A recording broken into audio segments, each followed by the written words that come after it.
The late afternoon sun streamed through the tall windows of the city library, casting long golden streaks across the wooden floor.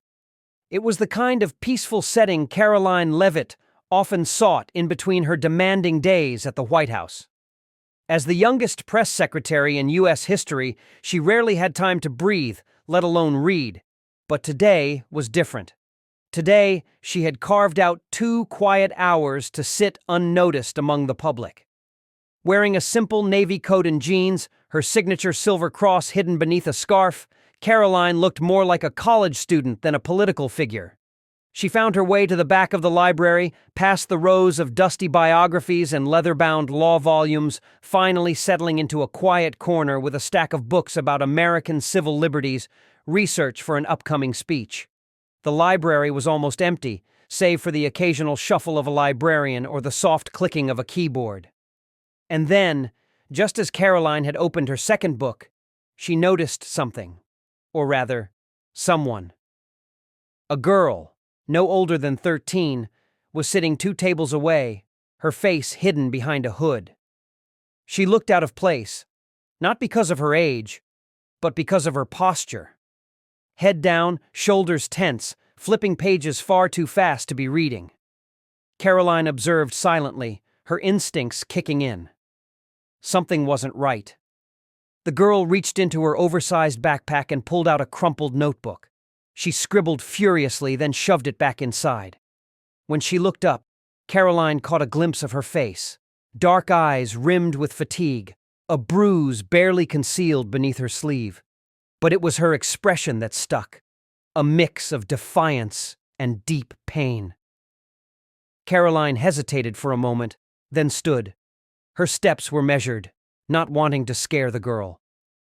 "Hey," she said gently, keeping her tone casual. "That's a heavy book for someone your age." The girl blinked, surprised. "It's for school," she muttered. Karoline nodded and pulled out the chair across from her. "Mind if I sit?" The girl didn't respond, but she didn't say no either. Karoline took the seat slowly, placing her book on the table. "I'm Karoline." The girl didn't offer a name. Her eyes flicked toward the exit. "I'm not here to bother you," Karoline said, softening her voice. "Just thought maybe you needed someone to talk to. That's all." Silence, then a whisper. "Why would you care?" It hit Karoline like a dart to the chest. She'd heard that tone before, in shelters, in courtrooms, even in her own head once years ago. She leaned forward, elbows on the table. "Because sometimes," she said, "we all need someone to remind us we're not invisible." The girl's eyes shimmered for a split second, then quickly turned away. Karoline sat back, realizing this would take time. But for reasons she couldn't yet explain, she wasn't going anywhere. The silence between them hung in the air like the breath before a storm. Karoline didn't push. Years in politics had taught her that real connection never came through force. She simply opened her book again and began to read aloud. Not loud enough to draw attention, but just enough for the girl across the table to hear. "Freedom is never more than 1 generation away from extinction," Ronald Reagan once said. She read softly, her voice steady. "We didn't pass it to our children in the bloodstream. It must be fought for, protected and handed on." The girl glanced up, curiosity tugging at her stoic mask. "Who said that?" she asked, almost despite herself. "Reagan," Karoline replied. "President, conservative, controversial, but he believed in something, even if not everyone agreed with how he said it." The girl shrugged. "Sounds like something my teacher would hang on the wall and ignore." Karoline smiled, not condescending, genuinely. "You don't trust people easily, do you?" The girl didn't answer. Karoline leaned forward again. "I don't blame you." Another moment of silence, then the girl sighed and pulled her hoodie down, revealing messy hair and tired eyes. "My name's Lila." Karoline didn't react. No surprise, no pity, just a quiet acknowledgement. "Nice to meet you, Lila." For the first time, the girl looked her in the eyes. "You talk like someone important." Karoline chuckled. "I'm just someone who reads a lot." Lila raised an eyebrow. "You're lying." Karoline paused. She thought about the badge in her purse, the press releases on her desk, the meetings she'd skipped to be here. "You're right," she admitted. "I work in politics." Lila blinked. "You mean like Congress?" "Close. I speak for the president." Now it was Lila's turn to laugh, a rough and short sound. "Yeah, right." Karoline pulled out her phone and showed her official government ID. Lila's expression shifted, from disbelief to confusion to something close to fear. She backed up slightly. "Why are you talking to me?" Karoline placed the phone down and spoke with sincerity. "Because you looked like you needed someone to remind you that your story matters." Lila stared at her for a long beat. Then, in a voice that barely escaped her throat, she said, "They told me it didn't." Karoline's heart clenched, but her expression remained calm. "Well, they were wrong." And with that, something in Lila cracked. Not completely, but just enough to let a little light in. The two sat there, an unlikely pair, a nationally known figure, and a girl with everything to hide. But in that corner of the library, the labels faded. For a moment, they were just Karoline and Lila. Karoline didn't ask what Lila meant by, "They told me it didn't." She didn't need to. Not yet. Instead, she pulled a notebook from her bag and slid it across the table. "What's this?" Lila asked. "A place to write. Thoughts. Questions. Anything," Karoline said. "No one has to read it. Not even me." Lila hesitated. Her fingers brushed the notebook's cover, trembling slightly. "You really don't know who I am, do you?" Karoline shook her head. "Should I?" Lila's jaw clenched. "Maybe not. I don't go by Lila everywhere. It's just a name I use when I don't want people to know the real one." Karoline studied her face. "You're running from something?" Lila nodded. "Or someone." She stood abruptly and walked toward the window. Sunlight streaked through the glass, landing across her face and illuminating her eyes far older than her teenage body. "I didn't plan to end up here," Lila said quietly. "I was supposed to be someone. College, debate team, all of it. What changed?" Lila glanced back. "My dad. He was in the military. He died 3 years ago. After that, everything cracked." Karoline's breath caught. Lila continued. "My mom tried to hold it together, but the bills didn't stop. I tried to help, but what could I do? I was 15. Then she got sick. Cancer. Stage 4. Karoline didn't interrupt. "She passed away 6 months ago. No siblings. No extended family that wanted me. I bounced around. Foster homes, shelters, some worse than others." She turned fully now, voice harder. "You work for the president. You talk about protecting people, freedom, values. But where were those values when I was sleeping behind a diner in Baltimore, eating crackers I stole from a gas station?" Karoline's lips parted. Lila cut her off.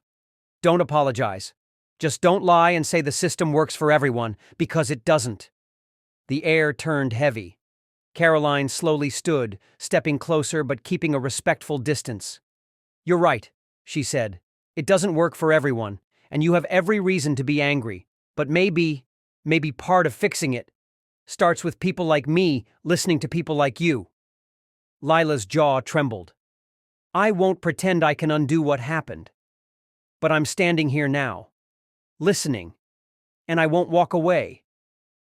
Lila's gaze dropped. "Why are you being nice to me?" "Because someone should have been, long before now." The words hit like rain on a drought-stricken field. And in that moment, Lila didn't just see a woman from the White House. She saw hope. They sat together again, the notebook resting between them like a fragile bridge. Lila hadn't written anything yet. Her fingers traced the edge of the cover absent-mindedly, her mind elsewhere. Karoline didn't push. She simply waited. "So, what now?"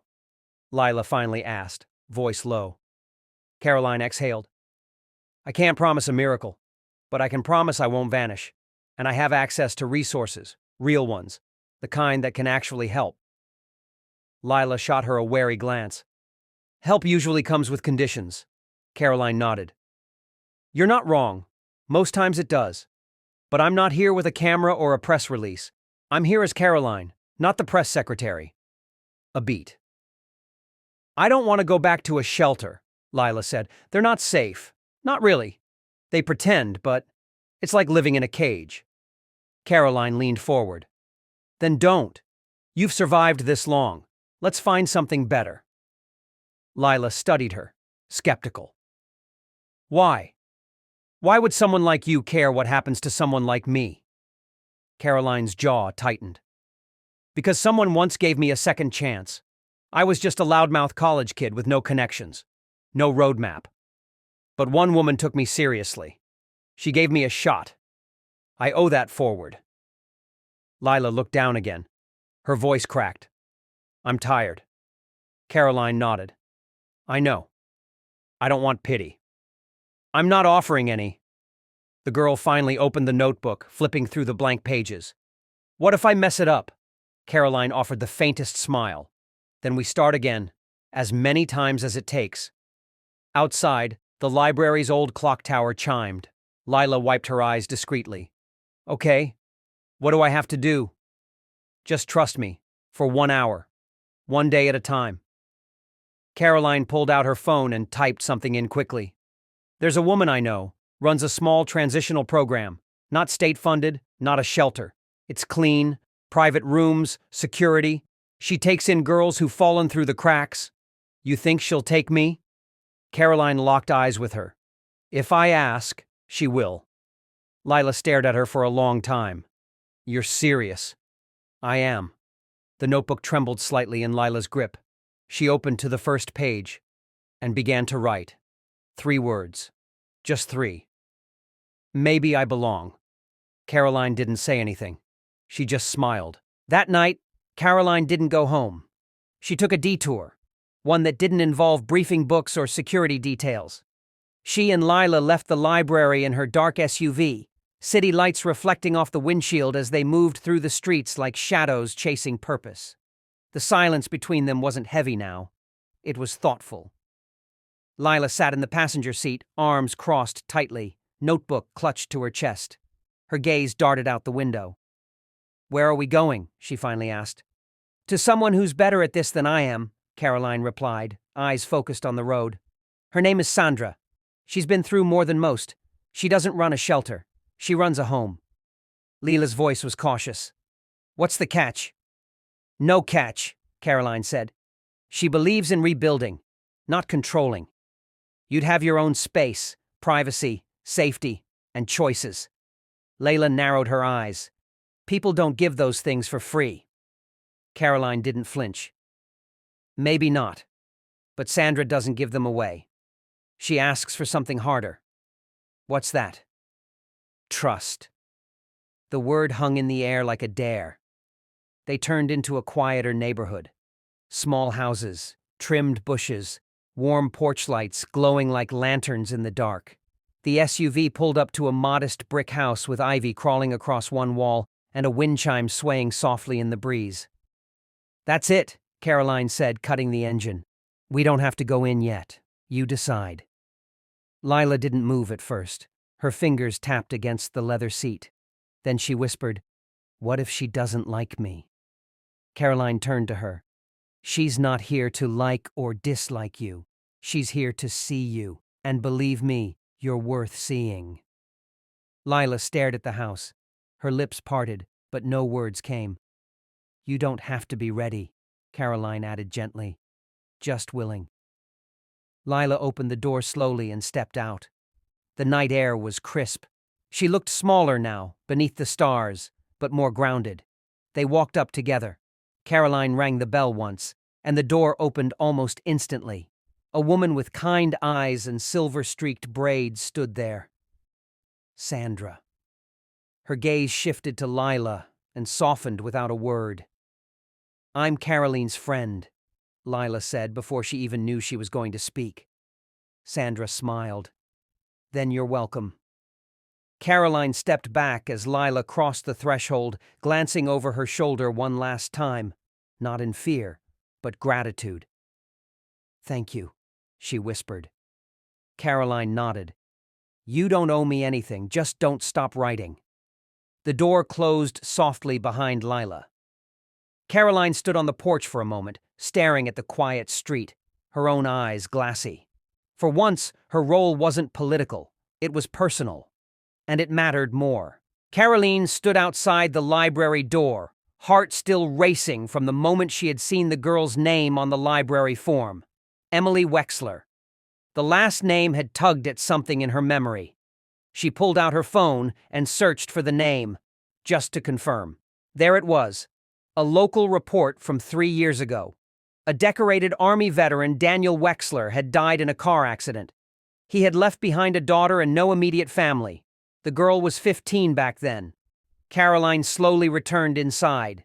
Emily was still by the window, reading her book quietly, unaware of the flurry of realization Karoline had just gone through. She wasn't just a random girl struggling in a library. She was the daughter of an American hero, a girl the system had clearly forgotten. Karoline sat down beside her again, her tone softer now. "Emily, can I ask you something personal?" Emily looked up, surprised by the change in her voice. "Sure. Your dad, was his name Daniel Wexler?" Emily froze. Her eyes widened slightly before she nodded. "How did you know that?" Karoline smiled gently. "He was a brave man. I remember reading about him. He served with honor." Emily's shoulders fell.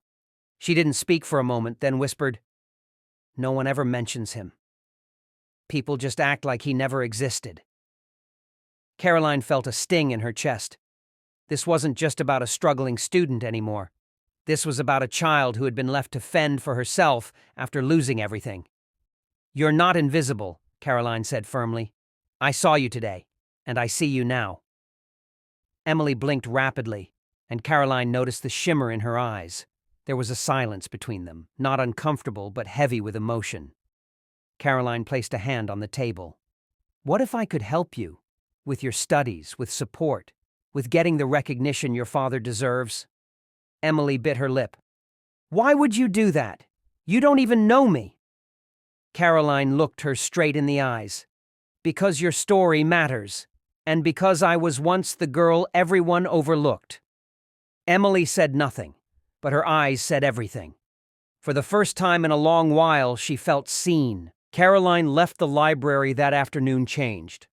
She had walked in to escape the noise of politics and stumbled into a story that touched her deeper than any debate stage ever could. In the days that followed, she couldn't stop thinking about Emily, about the loneliness in her eyes, the quiet strength in her voice, and the weight of her father's name carried silently on her shoulders. Back in her office, Karoline opened a drawer she rarely touched. Inside was a sealed envelope, a letter her own father had written her years ago, before he passed. She read it slowly, tears welling up as the words reminded her why she fought in the public arena in the first place. "Never forget where you came from. The people who are unheard need someone to speak louder." That afternoon, she made calls. She contacted the Department of Veterans Affairs, local youth programs, and even her personal legal team. She wanted to know why Emily had never been granted full educational assistance.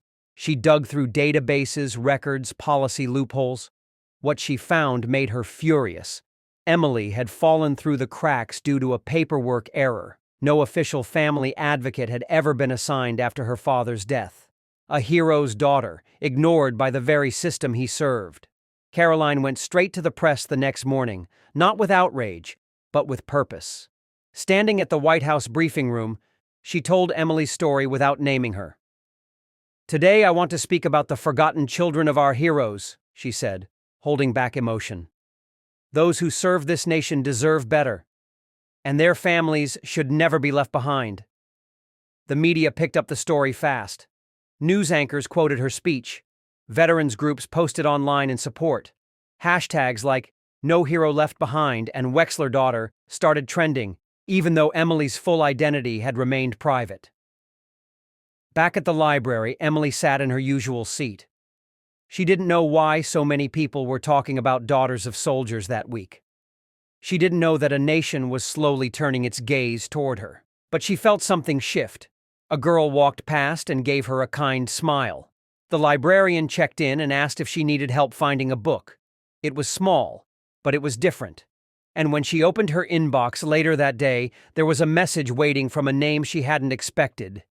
Karoline Leavitt. It read, "I haven't forgotten. Let's meet. I have something to show you." Emily stepped into Caroline's office the next morning with cautious eyes. She wore the same worn-out hoodie, her backpack still weighed down with books. But something in her posture had shifted. Shoulders a bit straighter, gaze just a bit firmer. Karoline stood up to greet her, her smile calm but brimming with purpose. "Thank you for coming." Emily nodded. "You said you had something to show me." Karoline gestured to a chair. "Sit, please." On the desk was a thick folder. Karoline opened it slowly. "This is everything the system missed. VA benefits you should have received. Scholarships you qualified for but were never told about. Housing assistance, therapy options, and something else." She pulled out a single page and handed it to Emily. Emily looked down and blinked. It was a certificate. The Department of Veterans Affairs had officially recognized her father, Sergeant Daniel Wexler, with a posthumous honor for service and sacrifice. A small notation at the bottom read, "Submitted by Karoline Leavitt." Emily clutched the paper, her hands trembling. You did this?" Karoline's voice was steady. "No, Emily, you did. I just helped make sure people finally saw it." Tears welled in the girl's eyes. For a moment, she said nothing. Then, barely above a whisper, "No one's ever done something like this for me." Karoline leaned forward. "And it won't stop here. I've set up a meeting for you with a foundation that helps daughters of veterans with their education. You'll have a mentor, and if you're willing, I'll personally help you prepare for college." Emily sat silent for a long moment. Then softly, "Why do you care so much?" Karoline hesitated before answering. "Because I remember what it feels like to be overlooked, and because someone once fought for me when I couldn't fight for myself. Now it's my turn." They sat in silence again, but this time it wasn't heavy. It was warm, full of meaning. Karoline looked out the window for a moment, then back at Emily. "You're not invisible, Emily. Not anymore. And neither is your father." Emily gave a small, tearful smile. "Thank you." Karoline smiled back. "Number thank you. You reminded me what leadership really means." As Emily left the office, the sun broke through the clouds, casting a golden light across the room. Karoline stood at the window watching her walk away, a quiet conviction in her heart. Not every battle needed a podium. Sometimes changing a single life was more powerful than winning 1,000 arguments. Karoline couldn't take her eyes off the little girl sitting quietly at the edge of the children's section. The soft hum of the library returned as the mother stepped away, giving them space. But inside Karoline's mind, silence was impossible, replaced instead by a storm of realization. That phone call. "You changed her life. We just wanted to say it in person." She slowly walked toward the girl, lowering herself down to the carpet, sitting eye level with her. The girl was flipping through a picture book, her small hands moving slowly across the pages. Her hair was neatly tied in a pink ribbon, her shoes just slightly scuffed, signs of a child who had known both care and struggle. "Hi," Karoline said gently, offering a small smile. The girl looked up with bright eyes. "Hi," she replied, shy but not afraid. "I'm Karoline," she added. "I know," the girl said. "My mom told me." Karoline tilted her head, watching the way the girl's fingers paused on a picture of a family sitting together on a couch. It wasn't lost on her. Not a detail. Not the way the girl blinked slowly. Not the way she seemed older than her years. "Do you like reading?" Karoline asked. The girl nodded. "I do now." That answer stopped Karoline for a beat. "Now?" The girl turned the page. "We didn't have books before, and we didn't go to the library, not until after you helped my mom." Karoline's throat tightened. "She told me," the girl continued, not lifting her eyes. She said you helped when no one else would. When we had nothing. You gave her a chance. Karoline couldn't speak for a second. It was one thing to argue on national television, to deliver policy speeches, to fire back in interviews. It was another to sit in front of a child who carried the weight of gratitude in her small, steady voice. I didn't do anything special, Karoline finally managed.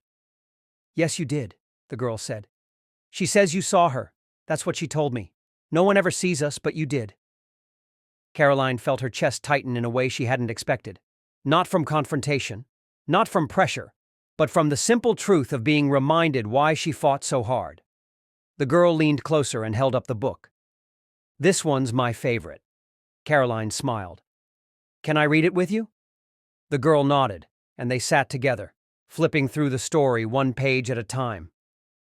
Across the room, the girl's mother watched from behind a shelf, one hand to her mouth, tears forming. She wasn't crying out of sadness, but out of a relief she had almost forgotten could exist. Karoline didn't speak again for several minutes. She just sat there reading quietly, the little girl leaning against her shoulder. In that moment, nothing else mattered. Not the cameras, not the headlines, not the speeches. Just a book, a child, and a connection that proved her battles weren't in vain. And for the first time in a long time, Karoline felt peace. The sun had shifted outside the library's tall windows, casting warm amber light across the rows of bookshelves. As the final pages of the picture book turned, the little girl looked up at Karoline and said softly, I want to help people too, like you. That single sentence echoed louder in Karoline's chest than the wildest applause she had ever heard from a rally crowd. It wasn't admiration, it was inspiration. It was a child seeing the possibility of becoming someone who could make a difference. That was the power of example, and that was the weight of responsibility. She smiled gently. You will. The girl's mother approached quietly, wiping a tear from her cheek. Thank you, she whispered. Karoline stood up, helping the girl to her feet, and turned to the mother. I didn't do this alone. You fought. You rebuilt your life. You gave your daughter this moment. The woman shook her head. But you gave us a door to walk through, when no one else did.